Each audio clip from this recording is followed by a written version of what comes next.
Serial में आने वाला एक नया ट्विस्ट। बाबूजी सुको ये कहते हैं कि मैं ये तेरी हरकत तो राही को बताऊंगा, फिर राही ये बताएगी कि तूने कितनी बड़ी गलती करी है, तेरे इस गलती के कारण ये क्या सजा हो सकती है। तभी बाबूजी राही के पास जाने लगते हैं तो सू जी को ये कहता है कि ऐसा मत करिए बाबूजी, हमारे साथ काफी बुरा हो जाएगा और मम्मी पैसों का तो कुछ करेगी नहीं, राही को पैसों की जरूरत भी क्या है। तभी बाबूजी ये कहते हैं कि मैं तेरी तुम्हें नहीं आने वाला हूँ, मैं तुझे बताऊंगा कि ये क्या किया है। तभी बाबूजी के पास पहुँचते हैं, राही को सारी बातें बताने लगते हैं के कारण राही का गुस्सा आसमान पे पहुंच जाता है और प्रेम भी ये कहता है उसु भाई ऐसा कैसे कर सकते हैं, कर वो मम्मी का सर्टिफिकेट कैसे बनवा सकते हैं। फिर राही ये कहती है कि मम्मी जिंदा है, वह बिल्कुल सही सलामत है। तो सुभाई को एक बात बताऊंगी कि कुछ भी हो जाए ये और मम्मी के बीच में कुछ भी हो सकता है, पर ये भी इस तरीके से मम्मी के साथ नहीं कर सकता है। तभी राही हाउस पहुंचती है प्रेम के साथ। कुछ ये कहते हैं तोसो राही आ चुकी है, ये जो फैसला लेगी ये फैसला सबको मानना पड़ेगा। तभी राही ये कहती है कि तोसो भाई को बिल्कुल शर्म नहीं आती अपनी माँ के साथ सब चीजें करते हुए, क्या आप बिल्कुल शर्मी हो चुके हो। तभी तोसो ये कहता है जब मम्मी यहाँ है ही नहीं तो पैसों की जरूरत क्या है, तो वैसे ही कोठारी बन चुकी हो, कोठारियों के पैसों की क्या जरूरत होगी। टीम ये कहता है मतलब कि आप मम्मी का डेथ सर्टिफिकेट बनवा दोगे, बिल्कुल होने वाला नहीं है, पैसे वैसे ही रहेंगे और वह पैसे ठीक है और मम्मी ही उनका यूज करेगी।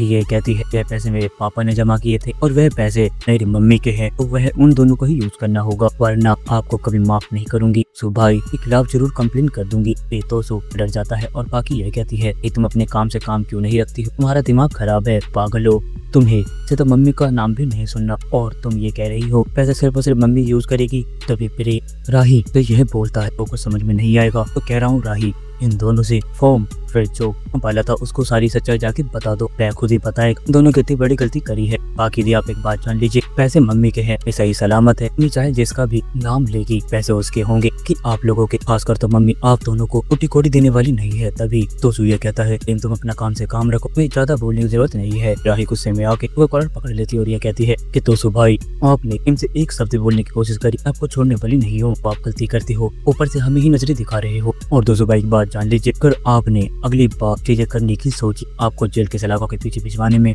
2 मिनट भी नहीं लगाऊंगी। तभी किंजल यह कहती है कि सही जगह जेल में ही है और ये जब तक जेल की सलाखों के पीछे नहीं जाएगी तक इसे समझ में नहीं आएगा। राही और दोनों लेकिन मम्मी के पैसे हड़पना चाहते थे, अच्छा हुआ मुझे को सब कुछ पता चल गया ना, ये तो कुछ भी नहीं बताते और सारे के सारे पैसे में आप ही रख लेते और कुछ भी नहीं पता चलता, मम्मी के साथ काफी ज्यादा गलत हो सकता था। और ये दोनों मम्मी से तो वैसे प्यार करना चाहते नहीं, मम्मी के पैसे इन्हें पूरे चाहिए। तो सो और बाकी क्या मैं गलत बोल रही हूँ, तुम दोनों को सिर्फ और सिर्फ देखते हैं, उसके अलावा कुछ भी नहीं। तुम्हें एक बात बता दूं, तुमने अगली बार ये सब चीजें करने की सोची, हम लोग तुमको कभी माफ करने वाले नहीं है। ये कहता है कि ये दोनों सुधरने वाले भी नहीं है, अगली बार एक बात जान लीजिए, आपके पास पैसे आने के बाद आप के सलाखों के पीछे जरूर जाओगी। हाँ दोस्तों, अब क्या होगा आने वाले एपिसोड में अपने कमेंट बॉक्स में राय हमें जरूर बताएं। अगर आपको ये वीडियो पसंद आई है तो आप इस वीडियो को लाइक करें, हमारे चैनल को सब्सक्राइब करना ना भूलें। हैं आपसे अगली वीडियो में, जब तक के लिए राधे राधे, जय श्री राम।